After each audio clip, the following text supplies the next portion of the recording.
Show, Peter G Show, divorced dad, single dad, divorced dad, single dad, Peter G Show. Trick or treat. That's right. Halloween night. Spooky. Right here. I'm a pumpkin. Sunday night, October 31st. How is everybody? Gonna give people a chance. I know it's Halloween night and some people out still trick-or-treating. I know I had to call it in early. Business first. But it is Halloween night. Hope everybody had a safe holiday weekend. Halloween. Give everybody a second to kind of catch up. I know I need to do that too. See how we're doing here. And that sound's coming up also. Where am I? Here we are. Just, whoops, wrong one. Don't forget to share, people. That's what it's all about. It's all about the sharing. Sharing is caring. I'm going to share right now, too, with you. There we go. Share now. I'm sharing. Anyway, hope everybody's all doing good. Tomorrow, in just a few short hours, actually, if you're on the East Coast, in less than 30 minutes, we'll be well into November. November. Here comes that sound.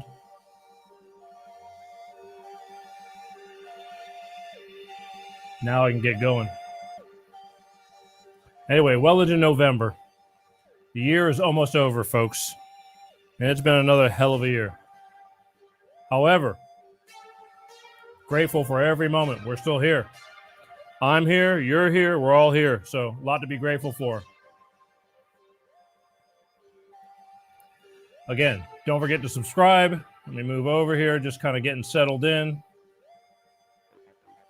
Just subscribe to the show. It's free. That way, anytime we come on, you'll know. YouTube, much simpler. Facebook is changing their name. What's up with that? I told you things were going to get weird. Facebook's had a good run, and, I think the show's almost over. They're changing the way they do things. And, again, they're all about money. Even though we don't pay anything for it, they're making a ton of money. And that's why you have to abide by their rules. Don't forget, if you want to comment live, like Gunner's doing, just saw that, you need to be on the official Peter G Show Facebook page to comment live. You need to be on the official Peter G Show YouTube page to comment live. And if you're a LinkedIn person, you can comment live if you're watching the show live from LinkedIn. Otherwise, if you're on any of the other pages, it'll have to wait. And I'll see all those comments later. But for right now, if you're into hanging out, because again, big night tonight. Again, as always, you can comment, and I'll be trying to keep up with those at the same time while shifting gears with all this fun stuff. But again, you need to subscribe to YouTube. I swear to God, it's a lot easier, and you can get to the shows easier. They're in chronological order.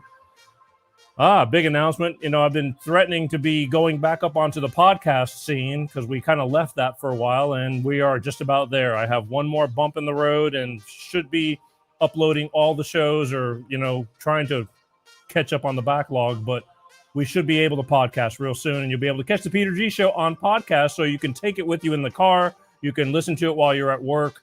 Everybody's been bitching and complaining. They go, Peter, I love it, but I wish you were podcasting. Well, say no more. I wish I was too. It's just not enough hours in the day, but we're there. We're almost there. I just trying to get over one more hurdle, and probably within this week, the first of many will be going up there. And that's that.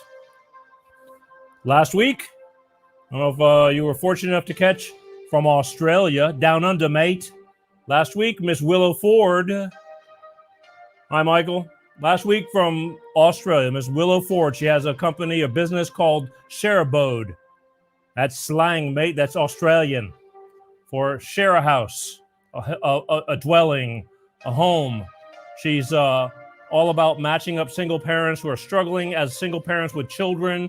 And it's much simpler if you can, join up and combine, a family or two, and try to get people into homes so they can afford a better place to live.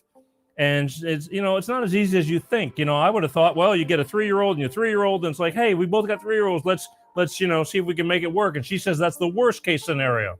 Says you don't want to match them up even. You want to have them all different ages so they can all blend in like a nicely tossed Greek salad.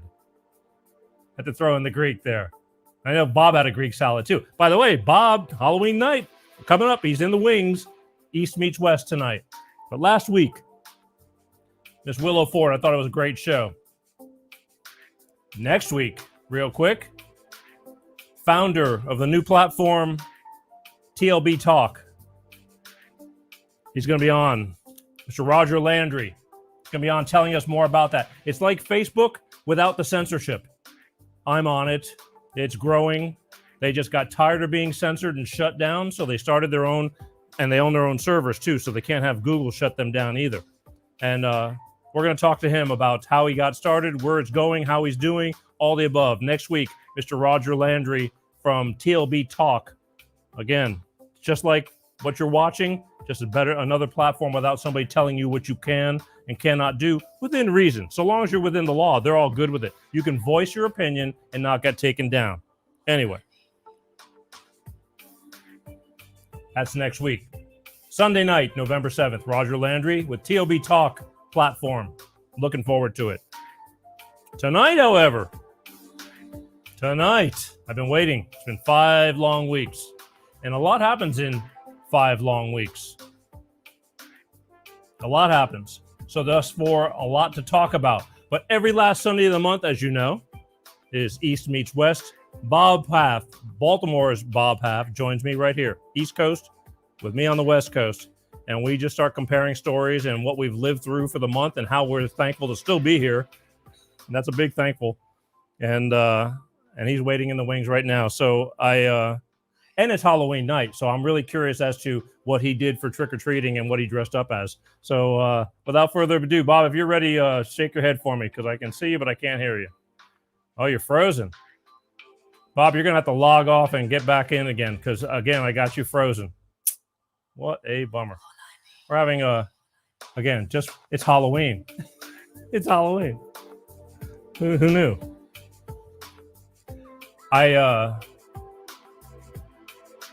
It's a little interesting with the Halloween parties. I mean, there's a lot of people that are, well off with being, okay with being the vaccinated, not vaccinated. And a lot of people are having problems with that. And there's like only vaccination parties. And some people just flat out know it's a little ridiculous, but they respect their wishes, and that's the way it goes. But Halloween has been, I can honestly say for myself that it's still challenging. There's still challenging, and people are having issues. Okay. All right, Bob, you good? We're going to bring you back in. You ready? Okay. Ladies and gentlemen, from the East Coast, Baltimore's own Mr. Bob Paff. Uh-oh. Here we are. Sorry, Butterfingers. How are you? I'm good. Yeah, good. Did I rush you from trick-or-treating tonight or what? No, you did not. No? All the trick-or-treating stopped here. It's about 7:30, 7:45. Right. Did you go out? What did you dress up as? I did not dress up. I did not go out. I'm not a big Halloween guy, to be honest with you. Is that an orange shirt you have on? Yes, I'm a pumpkin. I'm not a. I was having a conversation earlier this week with a friend. I'm not going to mention her name, but she was talking about she's pretty religious, and she was talking about the satanical worship and all the stuff behind Halloween. I admit to not knowing the history of Halloween, but she just doesn't participate. Her kids don't participate, so they turn the lights off and lock the door and pretend nobody's home. Wow. Yeah. I know, but in the States, I mean, most people take it pretty lightheartedly. I mean, I'm sure there's some satanical witchery about the whole deal, but thing is, it's just kids want to have fun. I mean, I know your kids. I saw pictures of your children that you posted when they were dressed up for Halloween years ago, right? Mm-hmm. Okay. Oh yeah. Yeah. I was getting flashbacks from Facebook and sending those pictures to my daughter of her, several years ago, of us dressed up and her dressed up, and it's just cute, fun stuff. I mean, you take it kid stuff because they're children. Right. But I like Halloween to for the fun of getting all dressed up in unrecognizable makeup and going out and goofing on my friends at parties. I mean, I've never been into that, Peter. And when I would go out, I would dress up. I would dress up maybe as a priest or a monk or an Arab sheik one year or something like that. I'm not into the whole makeup thing and all that kind of. I'm just not. I never have been. Even dressing up as a priest and all that, that's pretty funny. I mean, it's Halloween. The one time, especially for the gays, it's the one time that if somebody wanted to dress up as a woman, you could dress up and go out as a woman. And stuff like that. Because in West Hollywood and things like that, it's really when everybody gets to fulfill their fulfillment, so to speak. Now, I've played in bands when I was younger, and we played in bars on Halloween. There's been several occasions where we all dressed up as women because it was pretty friggin' horrendous. You know what I mean? And played all night, and so it was just fun stuff. You're freezing up now. You're freezing up. I'm freezing up. Yeah, I hear you fine. Oh boy, I'm telling you, it's Halloween. It's Halloween. Peter? Yes. No. There you are. I'm here. You're back. I'm here. I'm telling you, it's Halloween, and it's Halloween, scary. Peter. That's what it is, right? So it's right. Exactly. Yeah. We're how many minutes away from November the 1st here on the East Coast? About 18 minutes away. We are, and I was just saying that, God, how fast this year, even as treacherous as it has been, how fast it is just disappearing from us. And agree. October was really fast, right? October was just crazy fast. It's all fast for me. Nowadays, and this is really, I have those pill things that you have Monday, Tuesday, Wednesday, Thursday, Friday, like for people who take medication. I know them. I don't have one of them. Do you anything you want to tell us? Go ahead. Okay, yeah, I do. Because I've been taking vitamins, just certain. Okay, vitamins. Monday, Tuesday, Wednesday, Thursday, Friday, Saturday, Sunday pack. Yep, and you're froze up on me again. So if you continue like that, I'll have you log off. But I can hear you. Hear you. So the thing is, I bought those because I take several different types of vitamins, from zinc to magnesium, vitamin C. I mean, all that kind of stuff. Apple cider or apple vinegar. Yeah. So. Okay. I just put them in because it's a group of them, and I just do it to hurry up so I don't have to individually go one at a time because it's about 7-8 pills. Wow. Every day? Every day. I don't know if it's going to help me or not, but I figure it can't hurt. Okay. Wow. So I put them in those vials, and since I started putting them in those little capsules, that row of Monday, Tuesday, Wednesday, I'm really watching the week fly by as I go to the end of it, and it's like, God, I got to refill this thing again. Where the hell did the week go? And I'm going to probably have to ask you to sign on again because it's freezing again.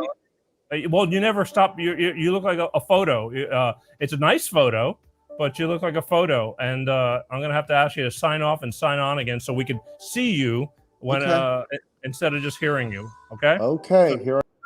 There you go. There he goes. It's Halloween, folks. Anyway, any comments and things like that, get them ready for Bob. But we're going to talk about, there's a lot of stuff to talk about. I got a Halloween joke I want to tell, but I don't know. I'm debating whether to spend the time or not. There it is. And we're back. There you go. We're back. Welcome back. Anyway, so I've really watched the time go by. And speaking of time go by, I want to go to you because before we get into the drudgery of the world, let's talk about the happy stuff. I've been following you through the month. You've been a busy boy. Yeah, it's been a lot going on. Yeah. Care to tell our listeners? Well, I'm working on a new TV show. Do tell. So the TV show is going to take me out and about. I'm going to be on the road. We're going to discover places across America. I've called this On the Road with Bob Paff, America's show. We're going to visit towns and cities, and it's about supporting small business. It's about tourism. It's about bringing places that you might read about, dream about. Maybe they're on your bucket list. Bringing them to you. I was going to say bringing them to your living room, but now people watch from all over the place, right? Not Yeah. probably the living room's the last place, but that's what the show is really about. It's something I've been wanting to do for a very long time, and it is sort of evolved, and now we're getting ready to shoot the pilot. I'm happy for you. I mean, again, there's nothing like knowing you're moving forward, and however course it takes, it's one step towards someplace you want to be. And I know that you've been really wanting that Grand Cherokee Jeep vibes, right? And I was thinking of, I've been, because I know what you want, because some people like the food guy, what's his name? He's got a classic Camaro convertible, Guy Ferrari. Yeah, diners, dives, and drive-ins, or whatever. I love this show. Great show, and so he's got that classic 67 Camaro convertible, and you want that Grand Cherokee, and you've been searching high and low. I honestly think you should do it on a bicycle. Oh, really? I'm serious. I'm serious. It's like you're bicycling across America, going and visiting people. It's just different. Call me crazy, but somebody actually suggested I walk across America. Logistically, that's a nightmare. Well, because I did last month we talked. I've been walking a lot. But walking across America is as far as scumpish. Logistically, what happens when it rains? What happens when it gets to be 11 o'clock at night and I'm still walking? Where do I spend the night? If I happen to be in between two towns, do I throw up a tent? The walking thing would be no, Bob. It's TV. It's okay. You don't have to do all that. Come on. And that'd be kind of cool too if it was pouring down rain and you're bicycling, like you're pulling up and you're soaking wet. It's just, I don't know, call me crazy, but it's different. And I thought, I know, everybody does things, and it's kind of, lost you now. You lost me. Don't worry. You're still there, man. Oh man. We're being spooked tonight. Hello. You see me? Oh boy. There you are.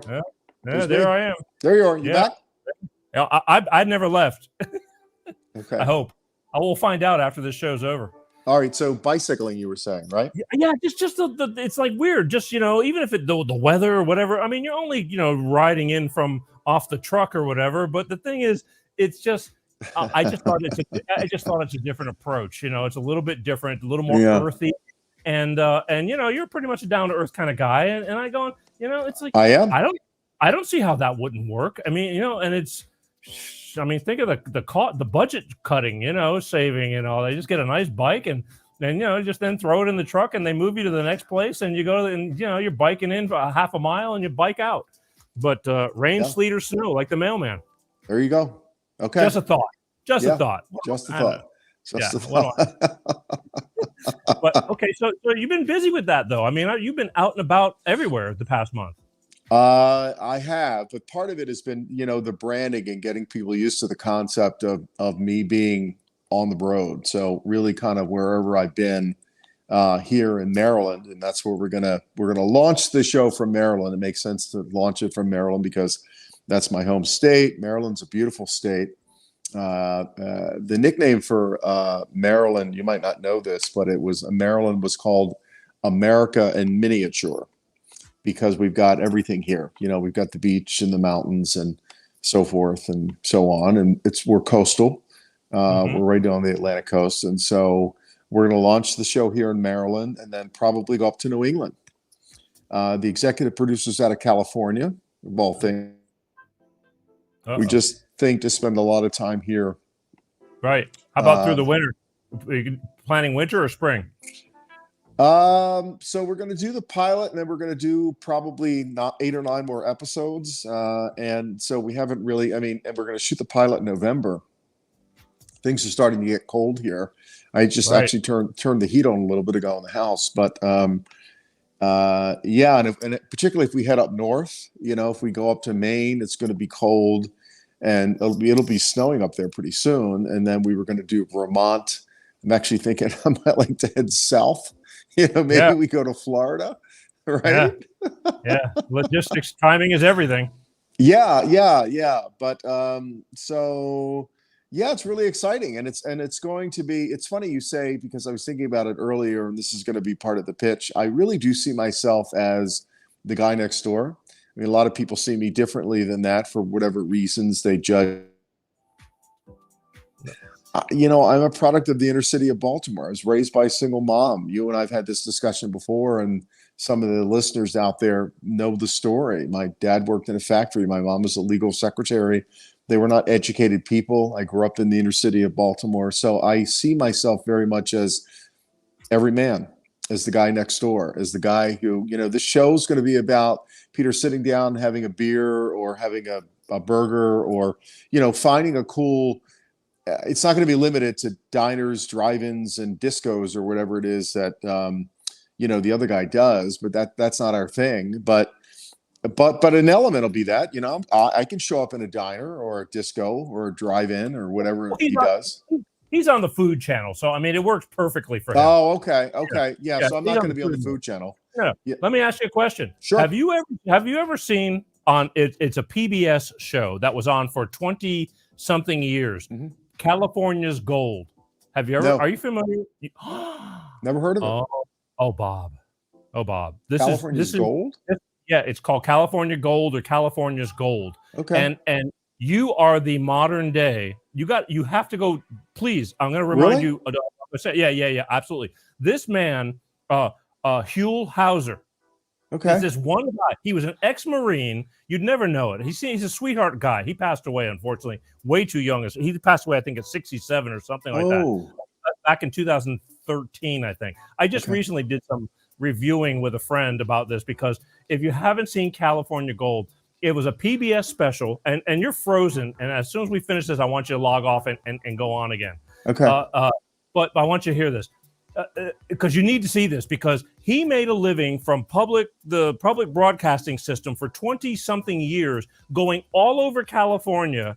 And I'm telling you, interviewing a guy who collects rocks. And you'd watch it. He was like a train wreck at times because it was like ghost town. He'd go to a ghost town and he's like, so you collect rocks. He's got this he's got a Tennessee accent a little bit. He's from the Eastern Coast, but he's out here in California. And he's going, yeah, I collect rocks. He goes, look at all the rocks.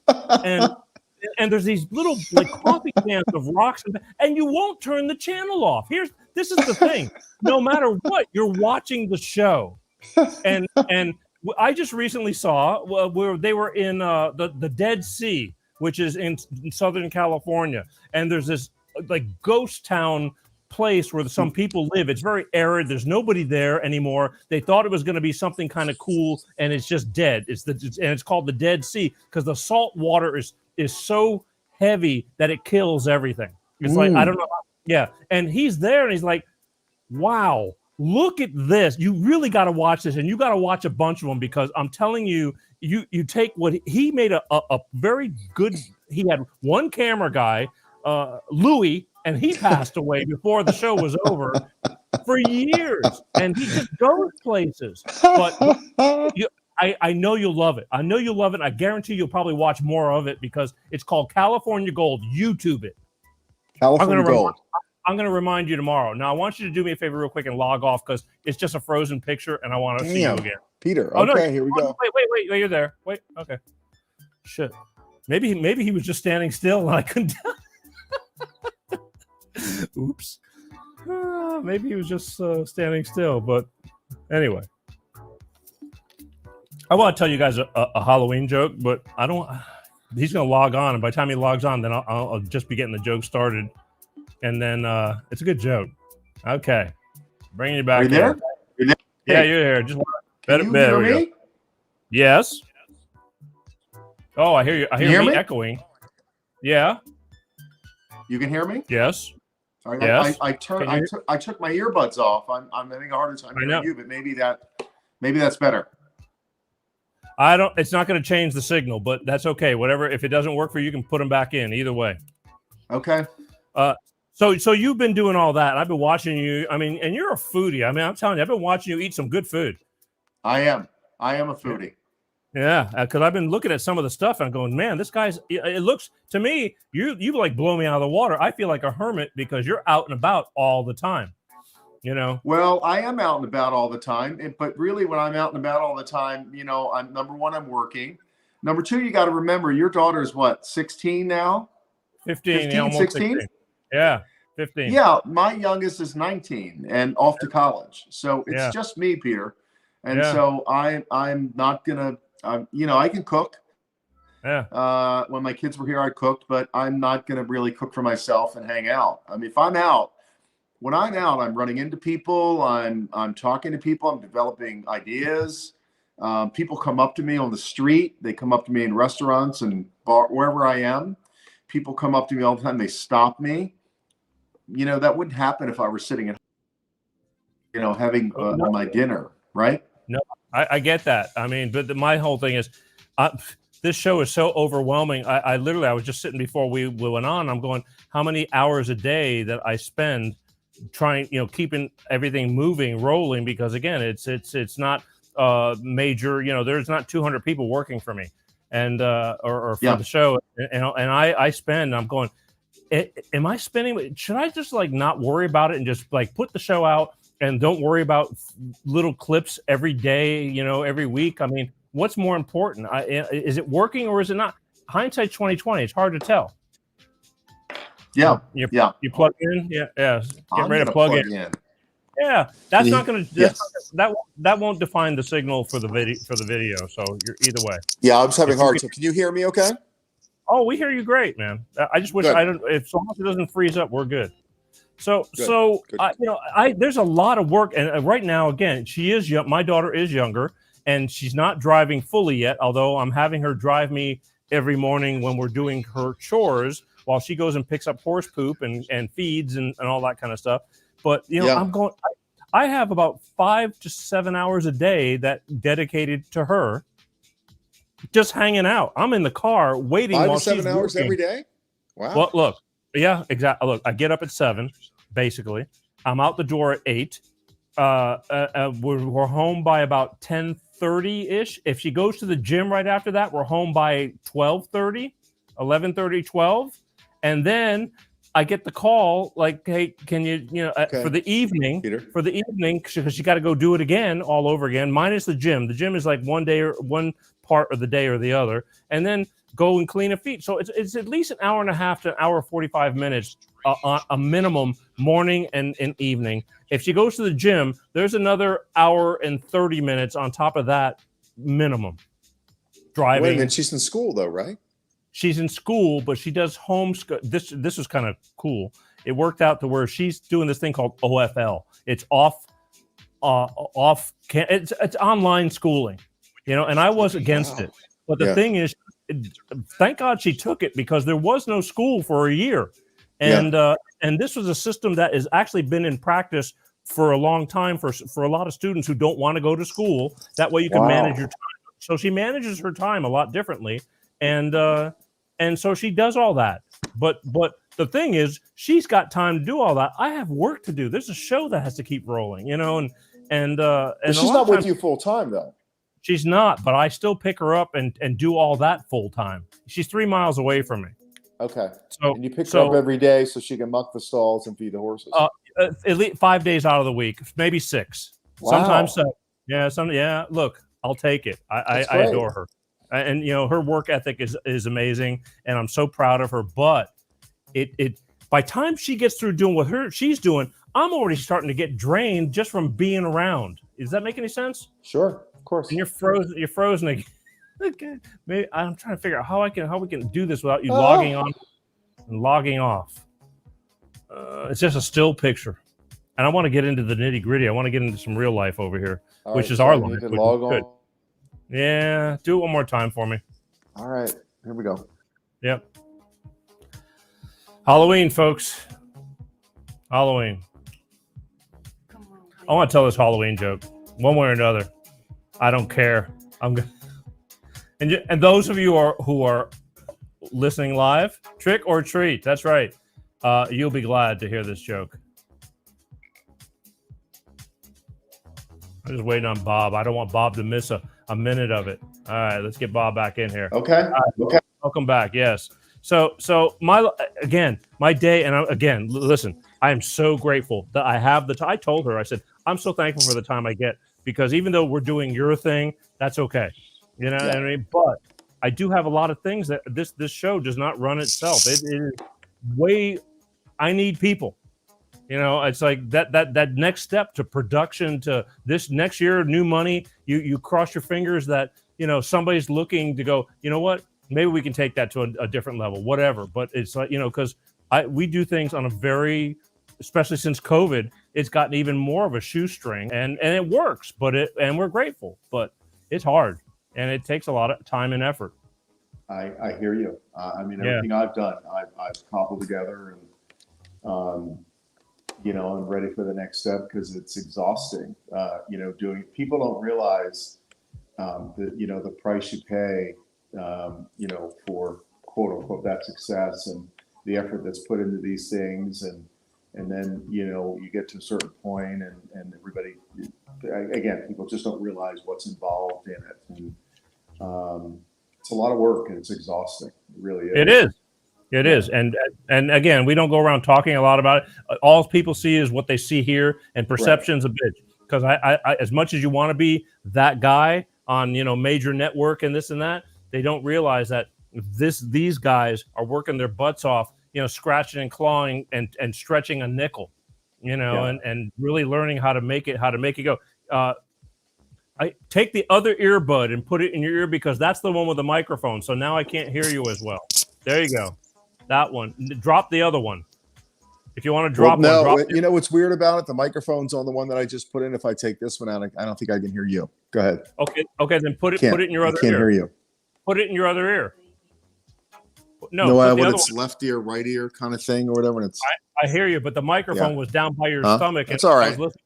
Yeah. Man, we're being jinxed. Only reason is because when you drop the left ear, it was down by your hip, and I couldn't hear you as well. Yeah, that's fine. I got them both. It's Halloween. All right, I want to tell you. But I wasn't going to do this, but I want to tell you a Halloween joke, and then we're going to get into real world issues again, like always. Right. Okay, but again, congratulations with trying to move forward and moving forward. I wish you nothing but the best from you know, on the road with Bob Paff. I'm looking forward to that to go. I know him. Thank you. Yeah. So this joke is, you know, back in the day when it was lighthearted and you can make jokes about things and not take everything so seriously. Yeah. This joke, I grabbed this joke when I was 17 years old.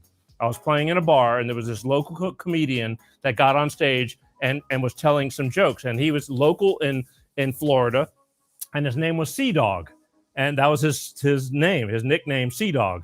And God bless him. I mean, I watched him through the years, and he passed away from cancer a few years ago. But I never forgot this joke that he told, and it was a Halloween joke, because I was playing at this local nightclub, and he got up on stage, and I was watching from the side, and he told this Halloween joke. And every Halloween I tell this joke. So I'm going to do this, and now it's going to go international.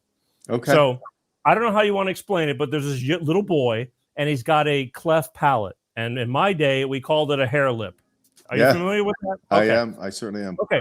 So I'm going to tell the joke in hair lip, okay, because that's the way it works. Oh, my God. Okay? Yeah. Come on, lighten up, people. It's a joke. Okay, so here we go.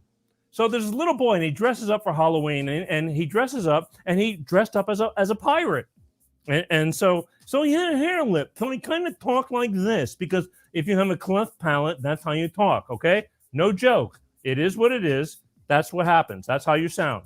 And so the little boy dresses up as a pirate. So he knocks on the door. I don't have anything to knock on.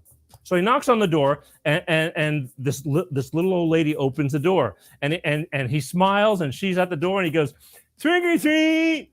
And she looks at him, and she says, "What?" He says, "Trick or treat!"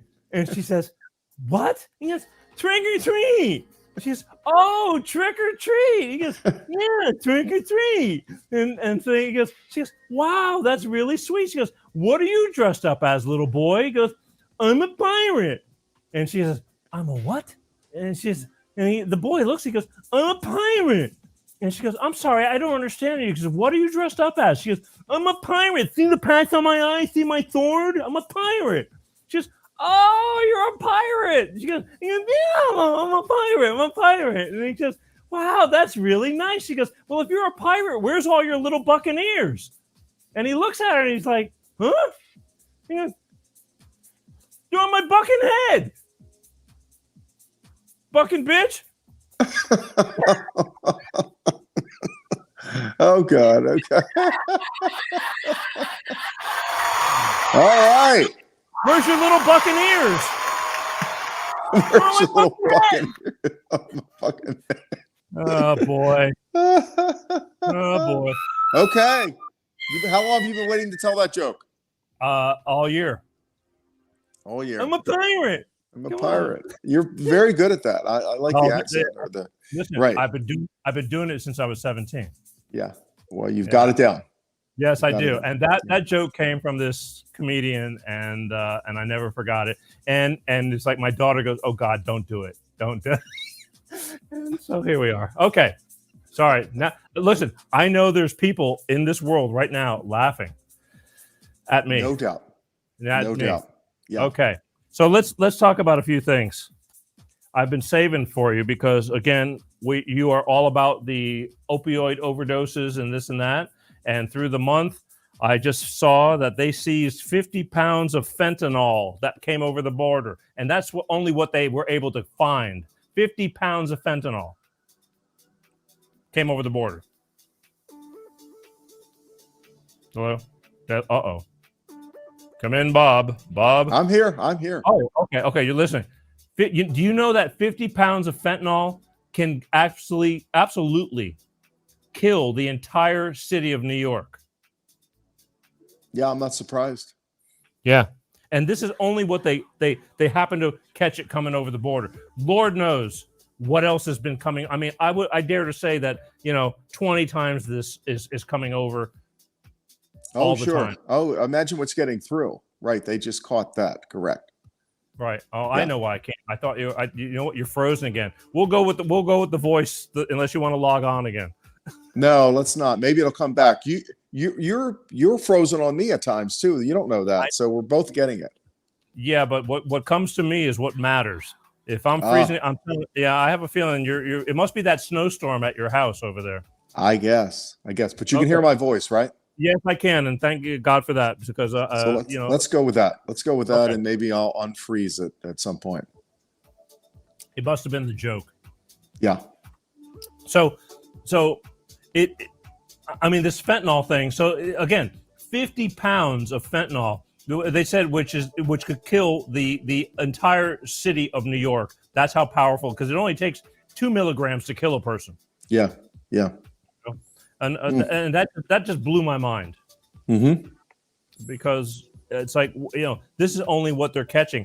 This whole, that border is still, they're not talking about it. Nobody's talking about it. Just like Afghanistan, everything is just swept under the rug. And hey, you're back. You're back. Well, there's something else called carfentanil too. That's more powerful than the regular fentanyl. The carfentanil is more powerful enough to bring down an elephant. That's what they use to tranquilize elephants. So think about an elephant and thinking about your average person, the potency of that. So these drugs are extremely, extremely lethal. So it's amazing that the things that are made in China and they come in through Mexico that continue to come in to pour into this country. It is, and it's sad, and it really it's just again. Nobody's paying attention to this. I mean, they can bring it up, and they're letting our government is just letting everything just go right over everybody's heads and just keep on moving. Peter, and I've said it before that political comments, not a political statement. I've been reading a lot. I sit and I read, papers every day, and grab the Wall Street Journal today, and of course, there's a picture of Joe Biden and the Pope on the front page of that. And I posted something earlier about that. Of course, both of them are maskless, right? I made a comment about that because, and somebody was saying, well, I guess when in Rome, because every time you see Joe Biden, he has a mask on in this country, and now he's in Scotland or whatever for the summit. But here he is with the Pope. The Pope's 84, Yeah. Biden's 79, I think, this month. His birthday's in November. I think he's 79 this month. You got two really old guys here who, spitting on each other, basically. And so I guess they don't need that. But my thing about Biden, I've said it before, is his son, Hunter, has had a notorious and very public battle with addiction. You've seen the pictures. We've all seen the pictures of him strung out and high and cigarette hanging out of his mouth and all that stuff. And yet Biden never talks about, I haven't seen it. If it's out there, somebody please send it to me. But I haven't seen Biden talking about the war on drugs. And Hunter's now, what, 50, 51, maybe 52? He's not a kid. So it's been going on for a very long time. And why isn't he doing more about it? Why isn't he talking about it? No.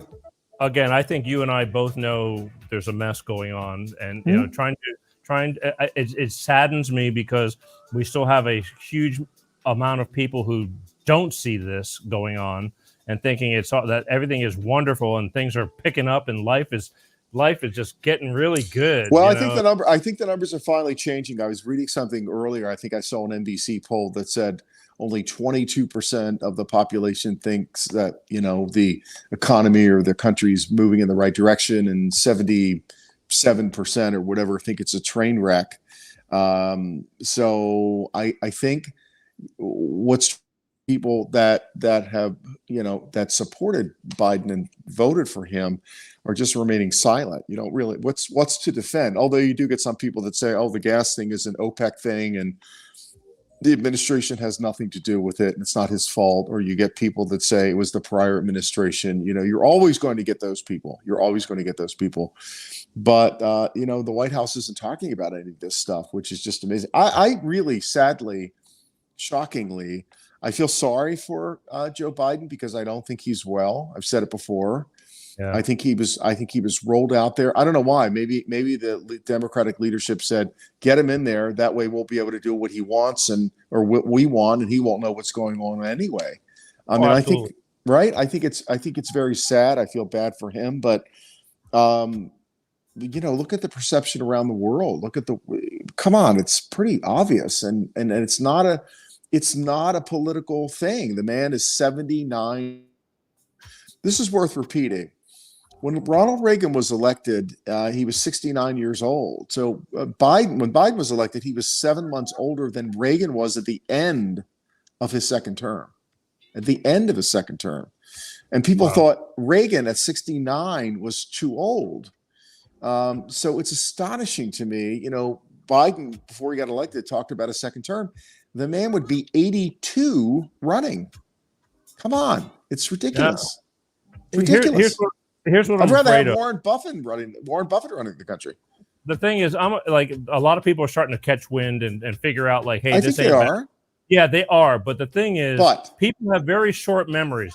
I have a feeling by the time it comes around to like where it's time to start figuring out what you want to do again, which best of both evils you want, they're going to pick it up and they're going to spin it again. And people are going to forget completely about the disaster that they brought us into. And all of a sudden, like, well, look how good he's doing right this minute. And all of a sudden it's like, okay, that's the guy I wanted because anybody but Donald Trump. Yeah. Again. Yeah. Again. Yeah. Of course, there's a whole lot of that. There absolutely is. I agree. People forget. I mean, if we were voting right now, I think that a lot of people would start saying, look, this wasn't really what I thought we were going to get. I screwed up. I'm wrong.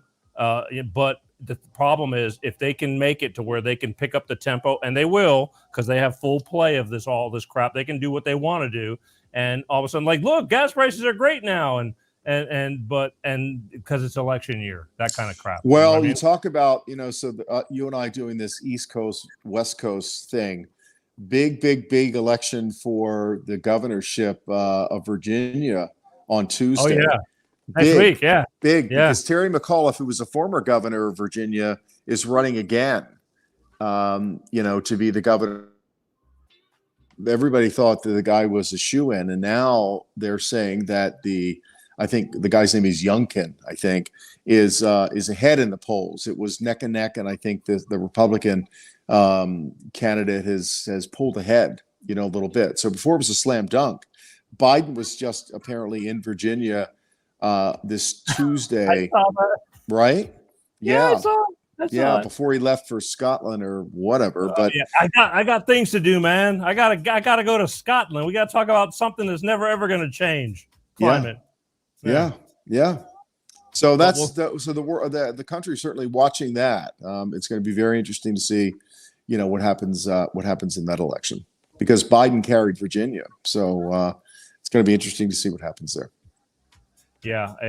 Well, again, you and I both know that everybody's planning on whatever dirty trick can be pulled to pull off to keeping, you know, that Virginia the way it's been, good or bad.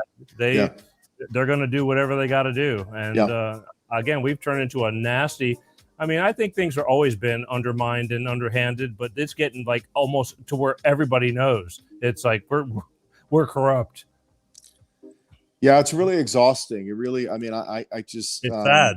It is. It is. You can just feel it. I mean, and I've tried to identify like when did the shift really occur. You know, there's of course all the pre and post COVID stuff, and people talk about coming out of COVID and all that other stuff and what it's done to people and changing people and whatnot. But I don't know. It was before that. It was going on before that, and so it's.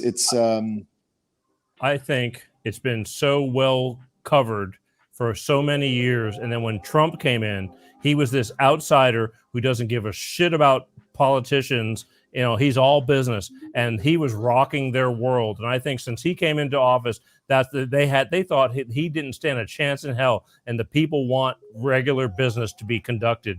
And since he came into office, all hell has broke loose, and he's screwing up all these, you know, career politicians' games. I mean, he's like, again, clear the swamp. I mean, it's real simple, and they're going, oh hell no. And he did a lot, but he brought it to a lot of people's attention. But they still are that strong to where they worked him right out.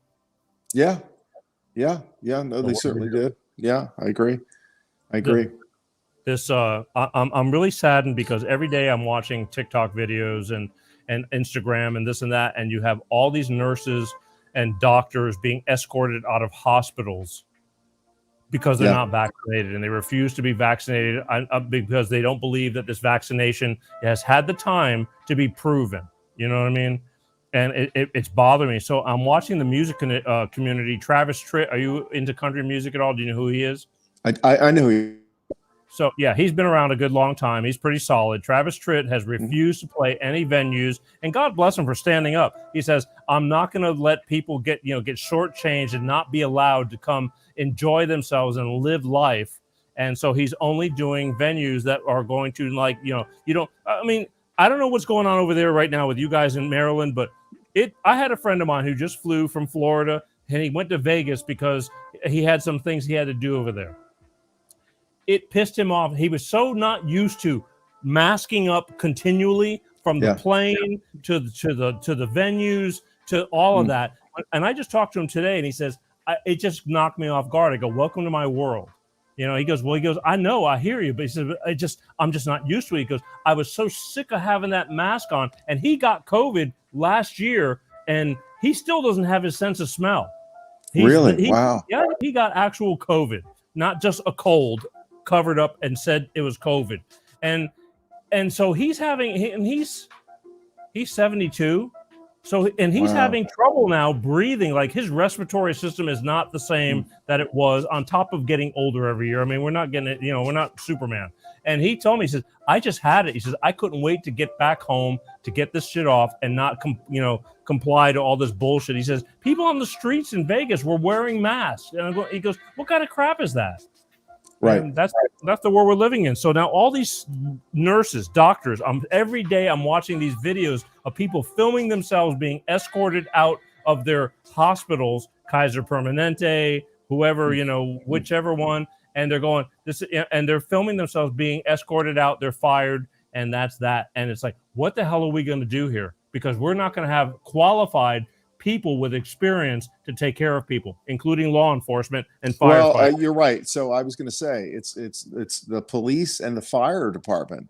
New York. In New York, there have been kinds of articles about that, and they're saying if something happens, you got to blame de Blasio, the mayor of New York, because of this whole mandate and requiring people to do that. And the governor of New York, who obviously, was the lieutenant governor who took over after Cuomo resigned, she's mandating all that stuff as well. So you got the police. Listen, the first responders are refusing, to do this. Don't want to be told to do this. So it's a mess, and it's far from over, Peter. It's far from over, really. Oh, absolutely. Yeah, far from over. We're screwed. And they are going to vote. They got the who's what's the guy who wears the red beret? He's running for mayor over there in Curtis Sliwa. Curtis Sliwa is running for the Guardian Angels. Is running against Eric. I can't remember his last name in the terrible one. I want to say Davis or James or whatever. I can't remember the guy who was most likely going to win. De Blasio is out in January. I don't think Curtis Sliwa has been around for a long time. I don't think he really has a chance. But and the guy that is God, what is his name? Eric, I can't remember his name. Is I believe a former police commissioner or a deputy commissioner or something like that. So he's been in law enforcement in the city of New York, and it seems all certain he's going to win. Republican or Democrat? Democrat. Again, it doesn't matter to me if they do a good job, but the problem they're having is that all the Democratic states are just all burning to the ground. And they're talking about with this guy whether or not he's going to eliminate the mandate, that de Blasio put in force for all city employees, and so he's not played his hand as far as all that's concerned, what he's going to do there.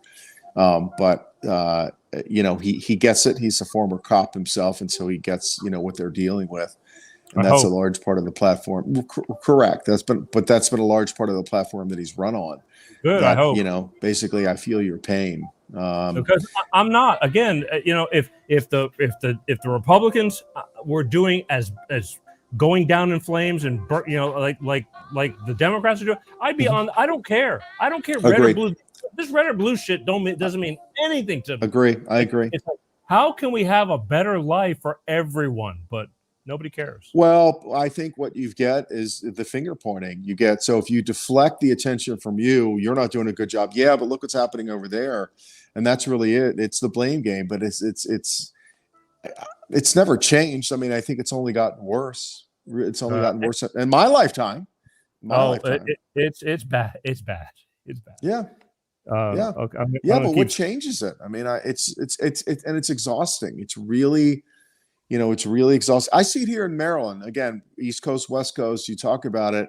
I posted something earlier online, and some people, most of the support of him, and all I did, Peter, is. So the Wall Street Journal, this was the weekend. Biden, Pope Francis meet among controversy over abortion because Biden supports abortion rights. Right. And so there's been this whole thing about, and the Bishops' Conference, by the way, just met here in Baltimore. They don't want him to be able to take communion. Right. And so this Pope came out, and Biden made a comment that the Pope told him he was a good Catholic and you can take communion. But I posted this and I said, look, so you've got quote unquote God on earth, God's representative on earth being the Pope. You've got Biden. And then I made a comment about the former director of the CDC who lives in Baltimore and the former health commissioner for Baltimore City.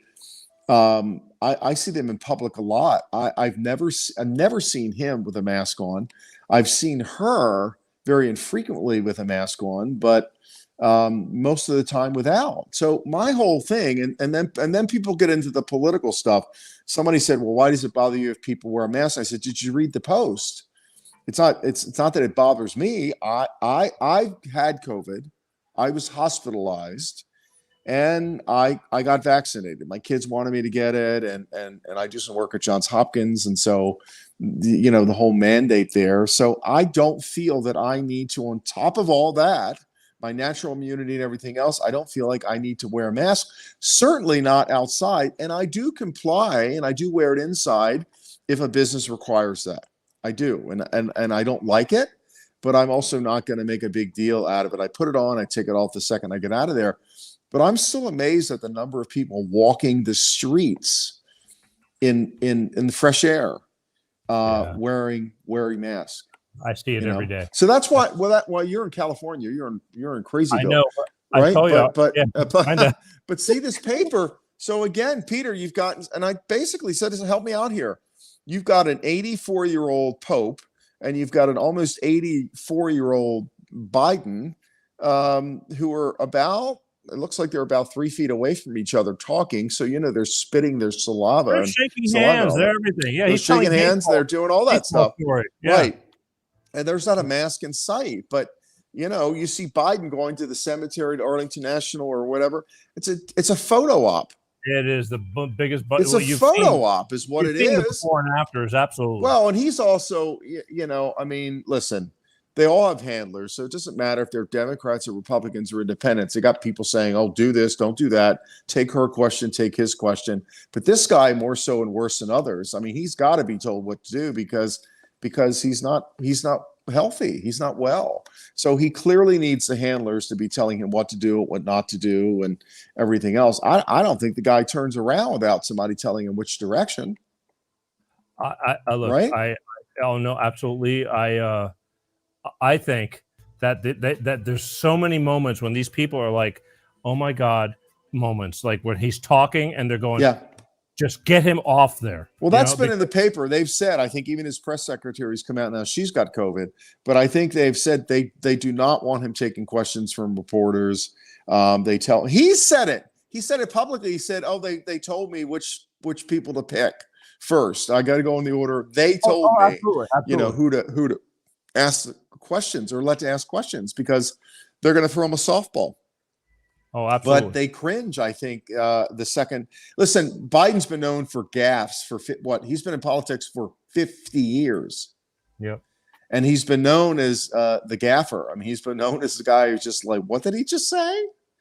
So even before he was president, when he was a senator, even vice president, you can kind of ignore. Kamala Harris has all but disappeared. They've been talking about that. Apparently, these two used to meet on a regular basis, now once or twice a month.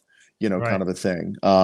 They probably tell him he's meeting with her and he probably doesn't know any better, but president's role, as you know, it's kind of a Siberia of politics. You go away. Al Gore expected to win after that. Never really got Clinton's support and lost to Bush. It came down to the Supreme Court and all that kind of stuff like that. But that what's his face? Mike, who was Reagan's guy? Mike, help me out here. Who was the vice president? That quickly, I forget. The guy from Indiana or whatever, the senator. Reagan's not Reagan. Trump. No, now you're asking me. Trump's vice president. Pence. Yeah. So, that vice president spot is the place where people go to die. Their political careers. It's the graveyard for politicians. Yeah, you don't see them a whole lot, but there's a lot going wrong right now, and everybody's going like, "Where the hell?" When things are going right, who cares? You know what I mean? It's like things are going right. It's like, believe me, in business and everything, it's when things are going wrong. It's like then everything starts getting micromanaged. They're not talking about it. They're not talking about the supply chain. They're not talking about all the ships that are out there in the ocean, the tankers that can't get to port. I did read that you've got Ron DeSantis down there in Florida who's telling all the shipping people, come here, we'll help you out, we'll take you, to get it in. I was reading reports that Florida now has the lowest rate of any in the country. I mean, he's and he's going after states that are or counties that are mandating mask kind of stuff and basically saying, "I'll fine you, I'll sue you, I'll whatever." 12 states, I think it's 12, maybe 13, maybe 11 that have sued the Biden administration over these mandates. Again, at least 12 states have done that. So people are saying he doesn't have the authority to do that. So. We're in a world of hurt. It's a mess. We are. Yeah, we are. I was going to ask you about ports because you're on a Atlantic coast. I mean, so the port of Baltimore. Oh yeah, big port. So how's it going? Yeah.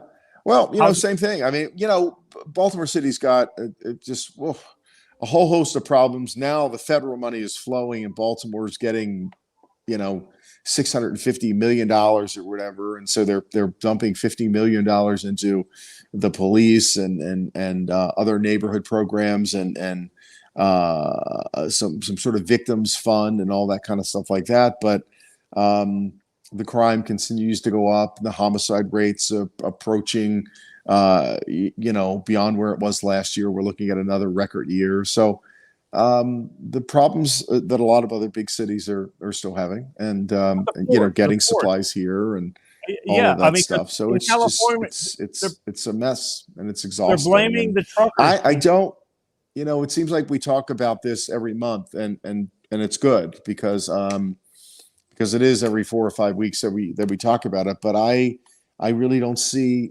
hope. I don't see, Peter. I wish somebody would come on the scene and inspire me and give me that sense of hope. But politics has become such a gridlock. It's become such a dirty game. It's become such a backstabbing and backslapping. You do this favor for me, I'll wash your hands, you wash mine, kind of a thing. And that's really, listen, if you look at Biden, this is the third time he ran. The first time he ran, I was 28 years old. 3 times. Did you want it that desperately? You just got to keep running and running and running so you can put your name in the history books.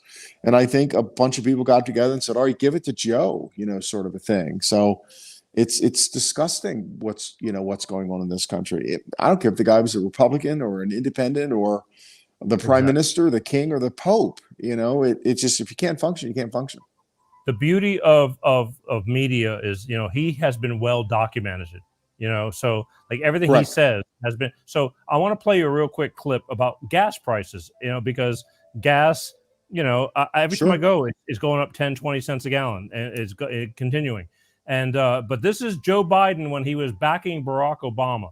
And I just want to play this real quick because this is what they were talking about back then versus what you're hearing now. So here, this is a real quick clip. So, folks, again, it's not political sloganeering when I say we literally can't afford 4 more years of this non-energy policy written by and for the oil companies, making us more and more dependent from hostile nations on our ability to run this country, and literally, not figuratively, literally putting America's security at risk. We can't afford 4 more years of a foreign policy that has shredded our alliances and sacrificed our moral standing around the world. Oh, well. And now. Yeah, well, what strikes me about watching that? How much he's deteriorated. Well, right? Yeah, okay. That was, I don't know how many years ago that was, but yes, we all grow. Well, we can do the math. So what? Yeah. Right? 20 years. Let's just say, I don't know, 20 years ago. No, it wasn't 20 years ago, was it? I'm trying to give him a break. Yeah. Now we got to do the math here. When was Obama president? So when did Obama get elected? Obama beat from 16, 12, and then 8, from 2008 to 2016. Yeah. So it's not that long ago, right? Right. But here we are they're saying we can't, depend on foreign oil and this and that. Yeah. And now we are totally dependent on that. How does that freaking make sense? Now I'm starting to get the comments. Here comes the comments. Yeah. It's like, how does that make sense, Bob? They're like, now we have no dependency on anybody but foreign, oil. Yeah. Yeah. Well, yeah. It's right there, and nobody sees this. It's like, when the hell is people are gonna go like this? Well, it's embarrassing, and they just want to be quiet, and ignore it, and listen. I'm absolutely convinced that the majority of the votes that were cast were anti-Trump votes than pro-Biden votes, because I've seen and heard a lot of people say, well, at least we don't have the nasty tweets, and at least we've gotten back to a more civilized demeanor and all this kind of stuff like that, and things have quieted down. Nobody defends and says, oh yeah, I want to pay double what I've been paying in gas and things like that. But they all go to this sort of, things are nicer now, kind of a thing. And that's all they can really offer up.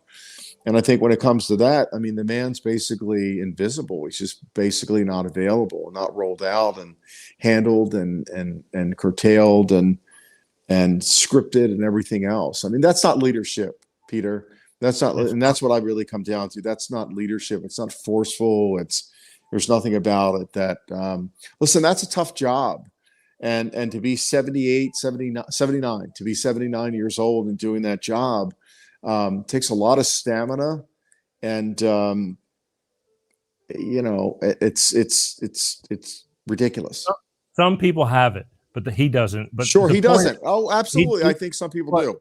He's not calling the shots anyway. I think everybody knows that. I think even people that are for him know that he's not calling the shots. It's just the way it is. Either way.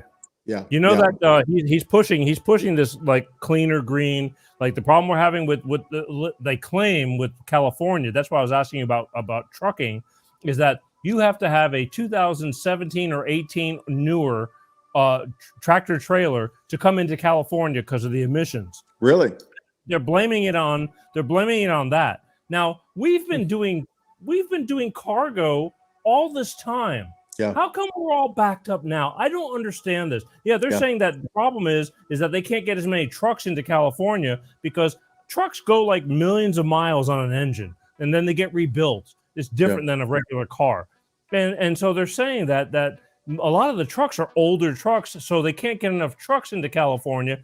I don't buy this bullshit because the problem is that we've been doing cargo from Long Beach and the port of LA for decades, and nothing's a problem. All of a sudden, we have a problem. There's shit going on behind all this. So now I find out that Tesla is going to buy 100,000. Yeah, okay. Tesla just went over the $1 trillion mark. They're a $1 trillion company.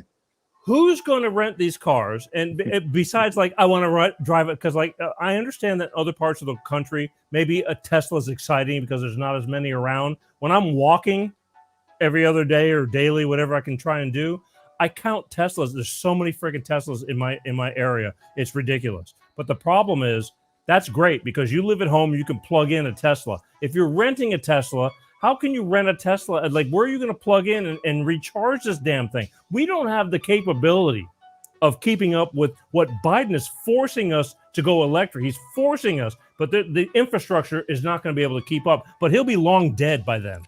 Well, that's a big part of it, too. See, a lot of this stuff, he'll be long dead before any of this stuff. He's not going to have to. Now, his grandchildren are, right? But clearly he doesn't.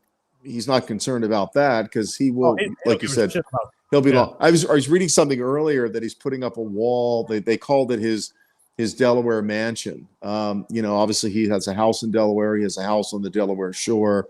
I think he has a house on Bethany Beach. And they were saying he's putting up a wall because people were talking about the border wall and everything, but he's putting up a wall around his house, his mansion, they're calling it, in Wilmington or whatever. So it's very sad, really. It is. I'm not even going to get ugly and political, and I've never been a fan of the guy, and because I think he's been in politics for too long, and he's really got no accomplishments to speak of, and so the politicians make things worse. I mean, they just really do. Crossing my fingers for next week that a little bit of change may occur within some of these mayors and governors and all that kind of stuff. Keep an eye on Tuesday's race and keep an eye on Tuesday's governor's race in Virginia. It's critical. I mean, it's critical because apparently, if you read the articles that I'm reading, a lot of people are fed up. A lot of people on the other side, or I've read that people said I've never voted for a Republican, but I'm just tired of what's going on, and I've had enough, and that they're going to go to the other side. That's an extremely close race. It's predicted that the Republican nominee is slightly ahead in the polls. There's early voting there, but apparently the Republicans come out in droves on election day, and so it's going to be very interesting. This guy, Youngkin, is a first-time, I guess he's a business guy. I'll confess to not knowing a whole lot about him, but I think it's his first foray into politics, and he's running for governor of Virginia. So it's going to be a big deal, and the Democrats are worried because it's going to predict the midterm elections. Yeah, absolutely. What happens to Virginia? Huge. Absolutely. It's huge. I think the problem is people are so stuck on, like, if you're a Democrat, you're a Democrat. No matter, you'll burn in hell. You burn it. Yeah, we have to stop worrying about whether Correct. you're blue or red, and worry about getting somebody who's either better or worse in there, regardless of color. Yeah, You know, I agree. I could not agree with you more. Sick of the friggin' parties. It's the biggest bunch of bullshit. I'm tired of it. It's destroying us. We are going to be hurting. It's going to take a while to dig ourselves out of this whole mess. If we get out of it. Peter, I don't know if we can dial it back from that. I really don't. I mean, people No, drink that Kool-Aid out of a fire hose. They really do. And so a lot of people go into the voting booth and just push the D or the R, and that's really what it is. And they don't really care. They buy into the dogma, and they think, well, basically all the Democratic candidates are the same, and all the Republican candidates are the same, and they just go and they push that switch. And I really don't know how we're ever going to change that. And it's interesting because you do realize that Michael Bloomberg's been everything. He's been an independent, he's been a Republican, he's been a Democrat. Trump was on both sides. Trump was a Democrat before and Republican, so they all just sort of almost kind of do what's expedient to get elected and then do what they want to do. But I just don't how we get to the other side of it. I really don't. Well, and I think Andrew Yang, do you remember him? He ran for president. Andrew Yang ran for president. He was on the platform for the Democratic nomination for president, and then he ran for mayor of New York. And if I'm not mistaken, he ran as an independent. He ran as an independent in New York City. He ran for mayor and didn't win that primary, but so yeah, I think a lot of them do what's expedient. I've had people come to me and say, well, you should register as this just to get elected. And I'm not interested in being in politics. There was a period of time where I was going way back when, from the time I was a kid in school, when everybody else wanted to be a policeman or a fireman or a trash man or whatever they wanted to be. I wanted to be the president. And there really was a time that I thought that's what I wanted to do. I went to college and majored in political science because I thought you had to be a lawyer to be a politician. Of course, you don't. But now I can't even imagine being in politics. It's really sad. It's really sad what it's become. I talk a lot about on my show. I talked about servant leadership and talked about doing things for the good of other people. But when you've been in that system for 30, 40, in Biden's case, 50 years, you've been sheltered. Yeah. Pelosi, sheltered from the real world. No clue. They have no clue. Lost all touch and all sense of reality and what it's like to be. So it's I think if we just keep bringing awareness, if you help one or two, regardless, to open your mind, because that's the problem. I think everybody is like this. Yeah. I think they go, well, this is what I know. This is what I've known, and nothing else should ever change. Things change every single freaking day. Change is inevitable. I hate it. I hate change from like my life changing, because if you're kind of happy and you're comfortable in your own comfort zone, but life is changing, and it's changing big time. And it takes us, you, me, others talking about it to hopefully. I said that a couple of weeks ago, 4 or 5 years ago. I had no clue how bad things were starting to change, because my life was good. I was in my life, and that's all that mattered. Yeah, to me. But that's the thing. You have to until you're not, right? Yeah, it's like, look at us, and so so you don't blame the people that are like this because they think that everything is correct, but you got to get them to do this. So we just keep talking about it. Yeah, that's all we can do. Okay. Yeah, you're right. Wow, you're right. Everybody, and everybody's standing up. Like I said, the police, the fire departments, everybody's standing up for the vaccinations. In-N-Out Burger. I know you don't have In-N-Out Burger over there, but they're a pretty big institution. Yeah, is there rumors? Had a joke about them leaving California, like Tesla's leaving California for Texas. You know what? I'm not sure about that, but In-N-Out Burger is like the line never stops at the drive-through to get their burgers. Now, I like them. And in Florida, like Whataburger is an institution that's not everywhere, and we go there for Whataburgers. And over here is In-N-Out Burger, and it's like, just what's the big deal about an In-N-Out Burger? What's the big deal about it? Fresh right then and there. They make their own fries. I don't know. They're a Christian based, not like Chick-fil-A, but I don't know. It's they just give you good, decent food, and it's right. I like it. I don't go crazy. I'm not gonna wait and overnight for something like that. But it's just they do great business. They just do great business. Okay. And it's just, I don't know. You'd have to judge it for yourself. People will come from I just told my daughter, so when we go home, I said, it'd be good to go get another Whataburger. Whataburger is just this like Burger That's King. In Florida? I've never heard of Whataburger. Whataburger. Oh, yeah. It's where? Bob, come on. We got to get you out more. Yeah, further out. Yeah. So it's just a fresh burger and it's still as money starts getting more expensive, there's still a really good sized burger that's made right there when you order it. They're still nice to you. I don't know. The institution just still stands up for itself. And I got people that live in Atlanta and they go, I can't wait to go get a Whataburger in Florida. That kind of stuff. Wow. It's just food. I mean, they're not going to live or die over it, but they've built a good reputation. And In-N-Out Burger has too. I'm telling you, In-N-Out Burger, night and day. The friggin' cars are down the street. I mean, no kidding. Yeah, it's crazy. And you have Five Guys there on the West Coast? We do, but they don't stand a chance to In-N-Out Burger. Yeah. Okay. I mean, we have a few of them here, and I'm not saying it's bad. I'm just saying for whatever the reason, there's always a line in Whataburger, just like Chick-fil-A. Chick-fil-A does only chicken. It's always hot. It's always good. Now, my daughter and I, we've just recently been going to KFC to get a chicken sandwich. That damn chicken sandwich is pretty damn good for $3.99. I got to tell you, it's a whole chicken breast, breaded, with pickles and mayonnaise. Can't complain.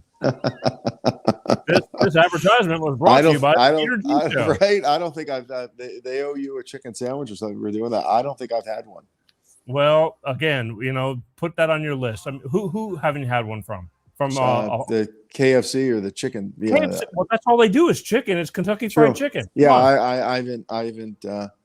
On the road with Bob Paff has not been to KFC. Well, I think Bob Paff, I understand, but you know what? I got to get out there and do that, I suppose. Look, I don't really go to fast food places, so that's probably part of it. I don't either, but it's a whole breast of chicken. It's real chicken. It's not chicken parts. But heavily breaded? Not heavily, just breaded. Just breaded. Okay. Look, it's $3.99. I'll send you $3.99. You can check it out and give me your opinion. And this is the KFC. Okay, then I'll KFC.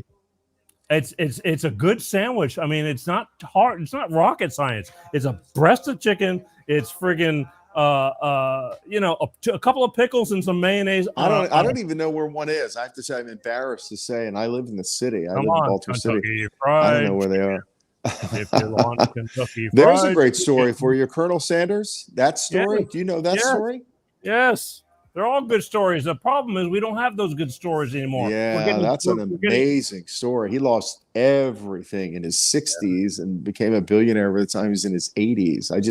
I posted something earlier this week that talked about the best time of your life starting in your 60s and then 70s. And well, if you look at these politicians, it's hard to argue that that's not true. I mean, all these politicians near or around 80 and well into their 70s that are multi. Look at Dianne Feinstein out there, one of your neighbors right there in California. That woman's been in politics. She's worth like $80 million and she's been in politics forever. And she's like 80 some years old, right? Feinstein? She needs to walk away.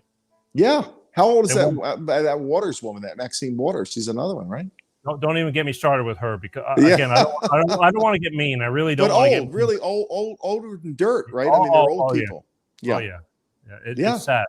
It's sad. Crazy. All right, we got to go, right? Our life is crazy. Oh, listen, we may be great. So, you're keeping me up late. It's almost 1 o'clock here on the East Coast, man. What are you doing to me? I've got a production meeting tomorrow with my producer here and whatever for this show to roll it out. So it's going to be a big week. There are a lot of things going on. I'll keep you. There's something else that's sort of brewing here that I've not said anything to anybody about because I just didn't want to, and I thought it would have been sort of resolved at this point. It's not, but it's a big deal too. So well apparently you are right now. No, I'm not going to say a word. Oh, you're teasing. It's a teaser. You're giving us a teaser. Yeah, I'm not saying a word. So okay, your lips are sealed. But when you're ready to to spew. I hope that you do it publicly, and I'm a part of that whole deal. I will. I will. It'd be pretty cool. So All right, listen. So we're again. Time flies, and we're being jinxed because it's been this has been the sketchiest broadcast. It has like stuttering, all kinds of stuff. Freezing, but I'll take stuttering. Yeah, I agree. But we're still here. You can't kill us. We are. Yeah. So it's November 1st. So Halloween's behind us. October's gone. The Gremlins are gone. Here we are. It's November 1st. Welcome to November.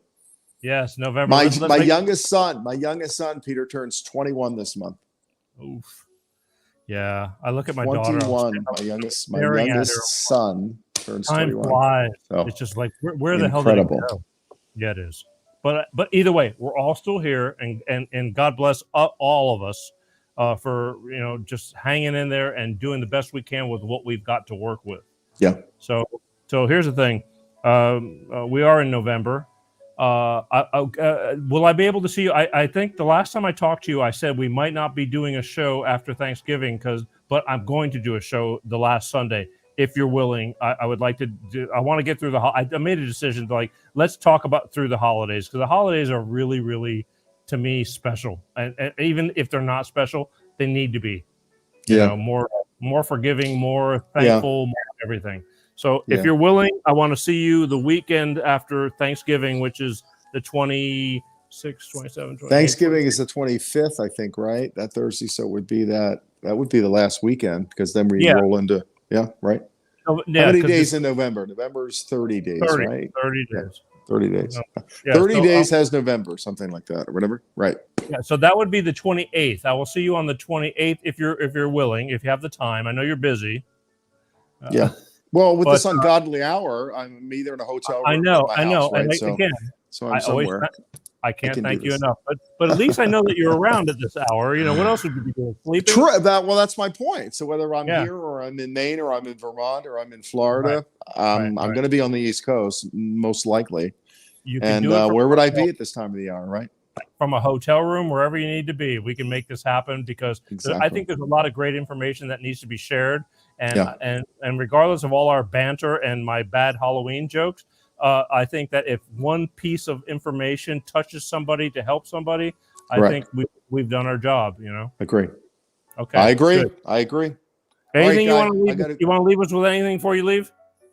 Hang in there, folks. I mean, again, it's this year flew by. October flew by. Again, people are hurting. Be sympathetic. I say it all the time. I wax sort of philosophical when everybody reach out to people. People are hurting and they're lonely and they feel isolated. Please reach out to people. I would encourage you to pick up the phone, send somebody a text. Now Mark Zuckerberg wants to make what is it called? The Megaverse or Metaverse or whatever he wants to. Meta. I mean, my God, with this, I can't even say the word. Ridiculous. And he's saying that you won't even have to go out of the house. Everything is to be virtual. I don't want to live in a goddamn virtual world. I know. I don't want to live in a virtual world. He'll probably make $1 million. This is the revenge. This is the revenge of the nerds. I know. This is really absolutely ridiculous. It's absolutely ridiculous what's going on here. Absolutely ridiculous. So hang in there, folks. Get out and walk and see Mother Nature and please, keep your head up and reach out and support one another and love one another and all that stuff. So, and I've got to go to bed, Peter. Okay, listen. I'm going to send you a text tomorrow because I want you to start watching California Gold. I'm telling you, you stomach through it and watch. You need to watch multi episodes, because this guy managed to make a great living, and I'm telling and take that and just learn from it. Yeah. Because it was amazing.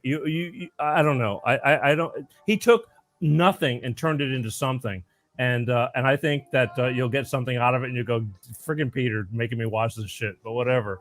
What's it called again? Tell me one more time. California Gold. California Gold. All right, I'm going to text it to you tomorrow. Oh, please, yeah. You do that. Find it on YouTube. I can't guarantee every episode, but he's got 20-something years worth. So he managed to do very, very well. So check it out. All right, man. You'll love me or hate me, one or the other, but so long as you know me. All right. Gotta Bob, go. Thank you. Love you. See you later. All right, guy. Love you. Bye. There you go.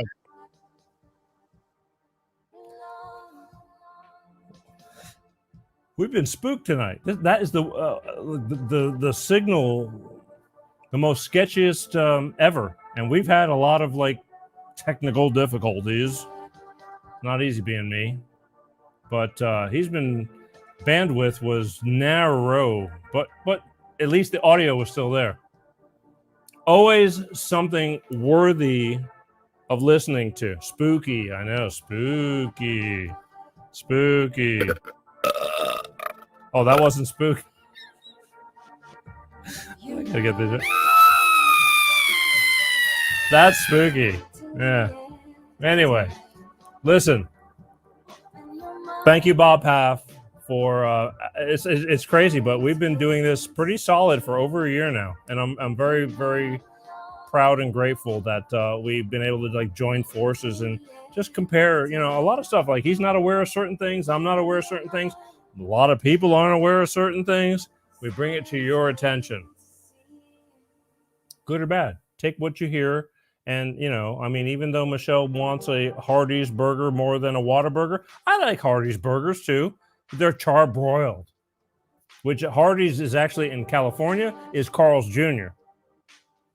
It's a good burger, but I don't know, you know, because we don't get to get it a lot. We go over to Whataburger and it's you know, it's still pretty beefy. I mean, good size, you know, because I've learned like McDonald's, holy crap, everything's getting smaller and smaller. I know my hands aren't growing that much. A Big Mac does not feel like a friggin' Big Mac. It feels like a medium Mac. It's this little burger. It's like, or maybe I'm a pig. I don't know. Yeah, buddy. All right. I love you guys. I really do. Next Sunday night, November 7th. I want you to be here. Roger Landry, the founder of TLB Talk. He's going to be right here talking to us about his platform, which is basically like a Facebook, except you don't get censored and you don't get shut down. You have freedom of speech. And they've been going since just after July. They launched July 4th, which was kind of cool because Independence Day of 2021. TLB Talk. Roger Landry, the founder of TLB Talk platform. Facebook different, Facebook freedom of speech. It's going to be on this show talking about his platform. And we're going to talk to him about a bunch of things, but that's next week. And you know, I don't want you to miss it. All right. It's worth it. I'm going to ask you again, if you guys, anybody wants to be on this show that has a story to tell, something worth talking about, I ask you to write us at info@petergshow.com. Let me know what you have on your mind. You may not think it's important, but it could be pretty important, you know, because you live it. So it's not that special because you're just living that. But I promise you that your story could help somebody else get through their world, because everybody thinks that they're crumbling. And that's really important to me. So what I got to say here. Yep. I want to thank everybody for tuning in. As always, I love you guys. I do.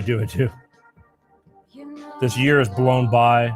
We're getting ready to go into the holidays, Thanksgiving, Christmas, and then boom, another year of your life blown by. It's like you look back and go, what have you done? How have you done? And thank God you're still here.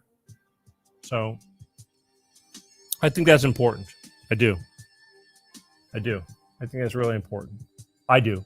Every day, because I am battling the odds. This is not easy. Nowadays, everybody can kind of want to be or want to try and do what we're doing here. And I get that. They think it's easy. It's not that easy. I'm a little stubborn. I know what I want to do, and I know what I've been doing because I feel I belong here. And I will not back down. We will continue as we have. And we hope we grow. That's why I want you people to share, okay? Just share. And that's basically it. My last in closing, as always, I want you to be kind. It's a rough world out there. It really is. I get it. It's time when you want to just explode. Just be kind. You don't know what's going on in people's minds and their struggles that they're having. You don't have to be an asshole, but you don't have to take a bunch of shit from people either. I know it's easier said than done, but it happens all the time. I want you to be kind. I know people, life is short and it's getting shorter. Let's try to make the best of it. I'm going to leave you with this quick little blurb from Senator John Kennedy of Louisiana, who I love. I think he's very in touch. But again, I'll see you next week. You're not going to want to miss it. And share. I can't ask you enough for sharing. Sharing is caring, right, folks? All right. So let me find him again. Okay, there you go. I love you guys. As always, my name is Peter G. Thank you for watching the Peter G Show every Sunday night right here, live. You can catch it afterwards all you want. But right now we're live, and I love you for it. Peace out. Now, I say this with respect, with all the respect I can muster. But my advice to the president is this. Mr. President, you've just got to try harder not to suck. Peter G Show, Peter G Show, divorced